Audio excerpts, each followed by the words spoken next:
থেকেই শুরু হলো এক নতুন অধ্যায়ের বারজাখের জীবন। কবরে রাখার পর সাদিক সাহেব প্রথমেই অনুভব করলেন এক অদ্ভুত শূন্যতা, যেন গোটা দুনিয়ার ব্যস্ততা, কোলাহল, পরিচিত মুখ সবকিছু মুহূর্তেই মিলিয়ে গেছে। তিনি একা, নিঃশব্দ, নিঃসঙ্গ।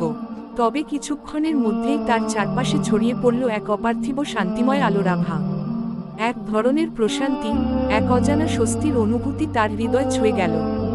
হঠাৎ তিনি লক্ষ্য করলেন, তার নেক আমলগুলো যেন মূর্ত রূপ ধারণ করে তার পাশে এসে দাঁড়িয়েছে। কেউ ছিল তার সদকা, কেউ তার সালাত, কেউ তার সহানুভূতি, কেউ বা কুরআন তিলাওয়াত। এরা যেন এক একজন সঙ্গী হয়ে উঠল তার নতুন জীবনের যাত্রী। এরপর দুজন ফেরেশতা এগিয়ে এলেন তার দিকে।